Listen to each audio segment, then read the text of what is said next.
warahmatullahi wabarakatuh. Salam sejahtera untuk kita semua.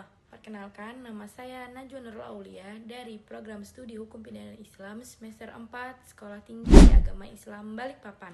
Pada kesempatan kali ini, saya akan membawakan materi tentang apa itu hak asasi manusia dan pandangan hukum terhadap LGBT di Indonesia. Tema ini dipilih karena belakangan menjadi perbincangan hangat di media sosial maupun di kalangan masyarakat. Oleh karena itu, penting bagi kita untuk melihat dari segi hukum, bukan hanya dari opini masyarakat. Sebelum membahas tentang LGBT, penting bagi kita untuk mengetahui apa itu hak asasi manusia. Hak asasi manusia atau HAM adalah hak yang melekat pada manusia sejak ia dilahirkan.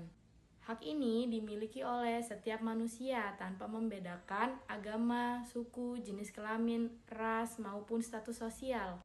Jadi, setiap orang memiliki hak yang sama untuk hidup, mendapatkan pendidikan, pekerjaan, beribadah, mengeluarkan pendapat, serta mendapat perlindungan yang adil di hadapan hukum.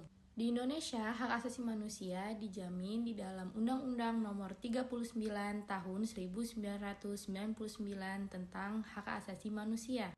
Namun, perlu diingat, dengan adanya hak asasi manusia bukan berarti setiap orang berhak melakukan apa saja sesuka hati dengan menggunakan haknya. Oleh karena itu, pelaksanaan HAM di Indonesia tetap dibatasi oleh hukum, nilai agama, moral, dan ketertiban masyarakat. Setelah membahas tentang hak asasi manusia, mari kita masuk ke materi selanjutnya, yaitu membahas tentang LGBT.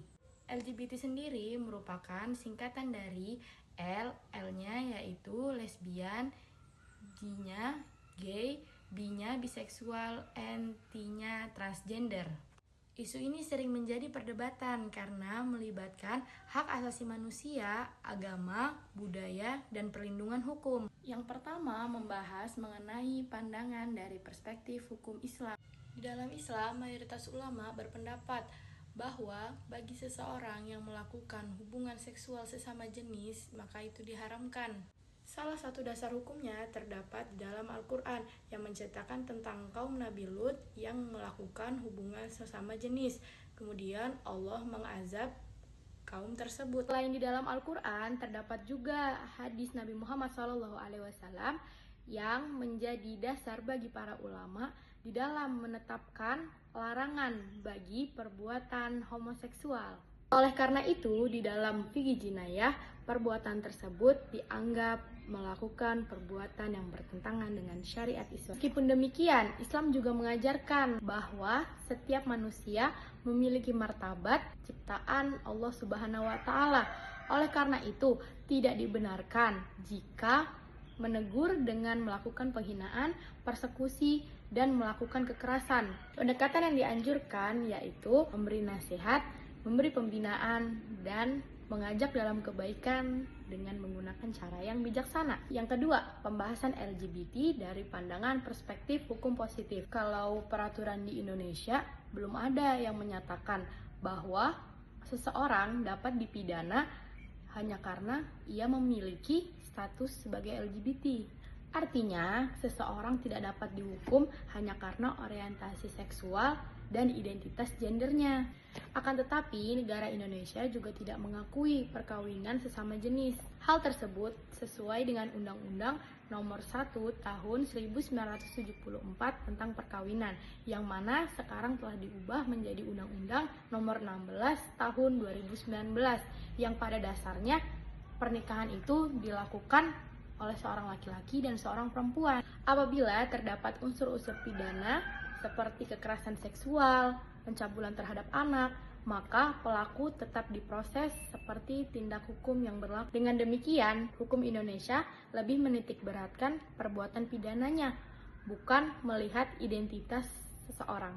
Dan yang ketiga, dari perspektif hak asasi manusia. Dari sudut pandang hak asasi manusia, setiap orang memiliki hak yang sama sebagai manusia, tanpa memandang latar belakang maupun identitas. Artinya, setiap orang berhak mendapatkan perlindungan hukum, pendidikan, pelayanan kesehatan, dan perlindungan dari kekerasan dan diskriminasi. Dalam konteks LGBT, perspektif HAM menekankan bahwa seseorang yang memiliki identitas LGBT, ia tetap memiliki hak sebagai warga negara. Mereka tidak boleh mendapat perlakuan kekerasan, perundungan, serta perlakuan tidak adil hanya karena identitas mereka sebagai LGBT. Namun, penting dipahami bahwa HAM bukan berarti semua perilaku harus diterima dan dapat dilegalkan. Jadi, dapat disimpulkan dari perspektif HAM, setiap orang dapat dihormati hak dan perilakunya sebagai manusia. Tetapi pelaksanaan hak tersebut tetap mengikuti nilai-nilai yang berada di Indonesia ya. Berdasarkan yang saya uraikan tadi, dari ketiga pembahasan tersebut memiliki 3 sudut pandang yang berbeda. Oleh karena itu, dalam menghadapi kasus LGBT tersebut, kita dituntut untuk menegakkan hukum, menghormati hak asasi manusia, dan yang terakhir, berpegang teguh kepada nilai-nilai agama. Demikian presentasi dari saya. Terima kasih. Wassalamualaikum warahmatullahi wabarakatuh.